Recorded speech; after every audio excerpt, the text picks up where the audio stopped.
knikkende knietjes, een bijzonder ritueel of gewoon 1 keer diep ademhalen en dan het podium op. Hier zie je de verhalen achter de Limburgse muziekscene. Dit is Backstage.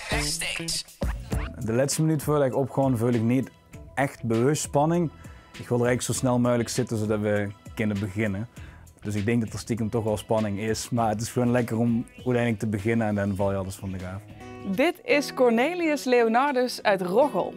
En dat zijn mijn duipnamen, dat zijn de namen van mijn opa's. Dus vul je als een mooie artiestennaam en een ode aan de opa's. It took a while to figure out why. It's not this body that defines me.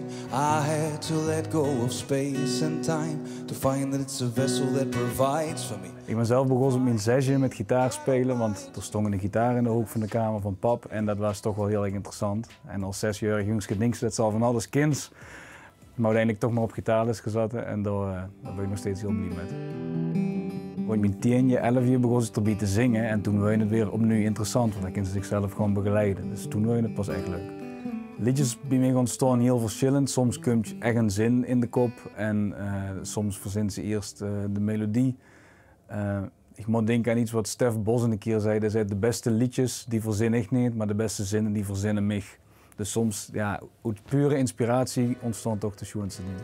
Dus ik neem jullie vanavond mee op reis door hoe die wereld eruit kan zien. Dus ga lekker onderuit zitten.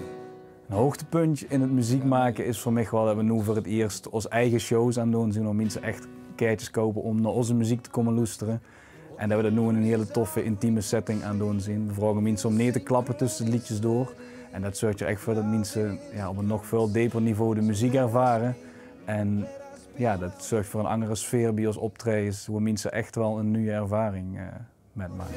Increase our frequency, feel the synchronicity.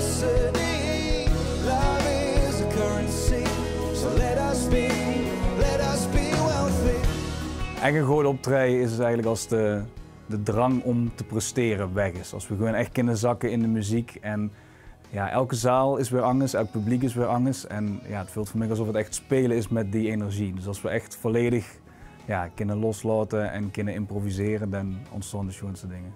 Hij was een tijdje weg uit Limburg, maar sinds kort is hij weer terug bij zijn roots. Ik heb 9 jaar in Rotterdam gewoond en toen ik daar woonde dacht ik eigenlijk niet dat ik nog terug zou gaan naar Limburg, want in die studententijd is die drukje om de geer fijn, maar ik kreeg toch wel steeds meer behoefte aan weer rust. Dus sinds december woon ik weer in Roggel en dat voelt heel fijn. Als ze gaan dicht dingt en dingen gaan morgen. En als ze gaan morgen dingen gaan dicht. Bij alles. En dat hebben ze nu ook voor het eerste liedje in het Limburgs gemaakt.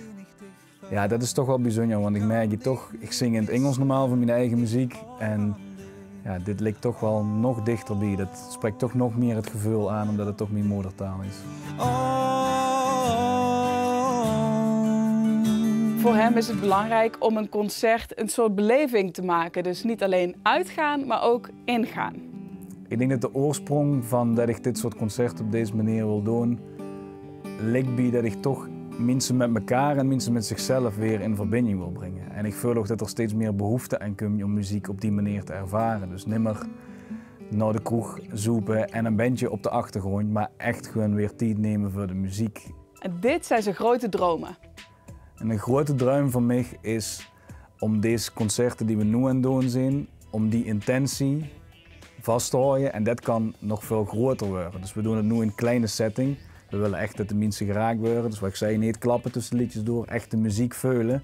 Maar ik denk dat dat ook naar theaters kan. Ik denk dat dat nog grotere zalen kan.